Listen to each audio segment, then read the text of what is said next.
Ladies and gentlemen, Greg McCloskey with the Kickstart video. Today's date is May 8th, 2024. In the Kickstart video, I take a look at three of the major currency pairs, the euro versus US dollar, the dollar versus yen, and sterling versus US dollar, as we open up the North American session. So let's get started.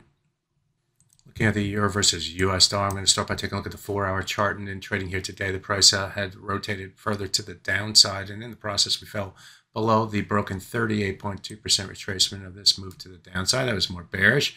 We also fell below the 200 bar moving average. That's a green line in this chart on the 4-hour chart. And the price then moved down to, well, another swing area, another target area, this being this swing area where we had a number of different swing lows and swing highs.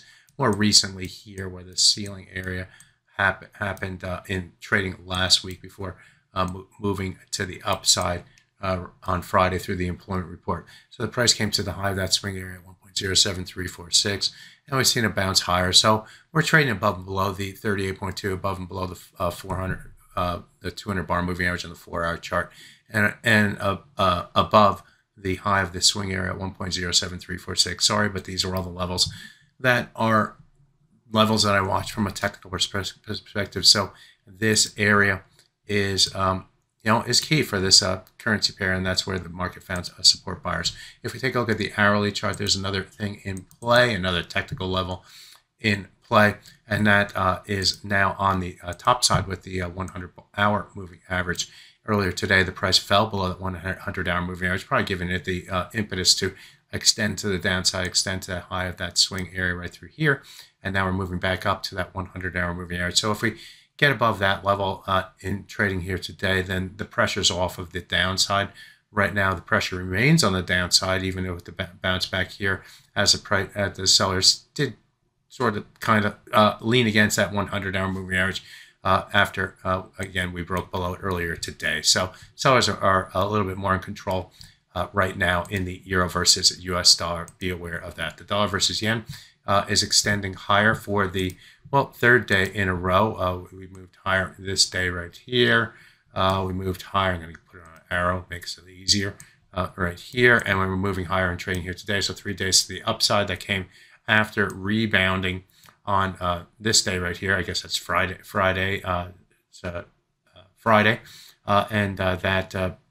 That came after initially moving to the downside. We didn't get to an up day there, but we did bounce off the low, starting this 4-day, if you will, move to the upside here. Now, as you can see, the price is currently testing and moving above the 200-hour moving average. That's should be more positive for this pair, and have traders looking again for the 50% retracement of the move down from this high to this low right here. That 50% retracement level comes in at 156.029, just above the 156 level, currently trading at 156.56. Close risk for traders. You have to look at the 200-hour moving average, even though it's not very far away. That level comes in at 155.48. We're only about 8 pips above that level, but that's where breaks start.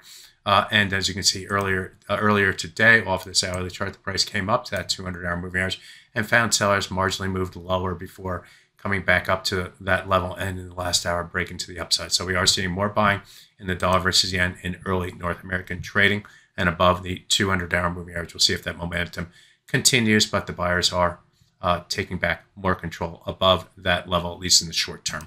Finally, let's take a look at the sterling versus US dollar.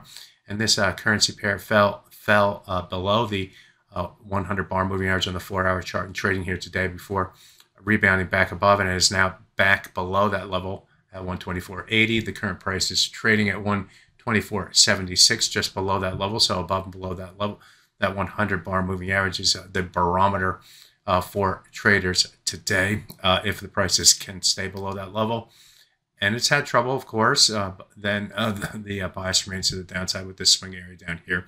Of course, the Bank of England meets tomorrow and announces a decision at 7 a.m. ET.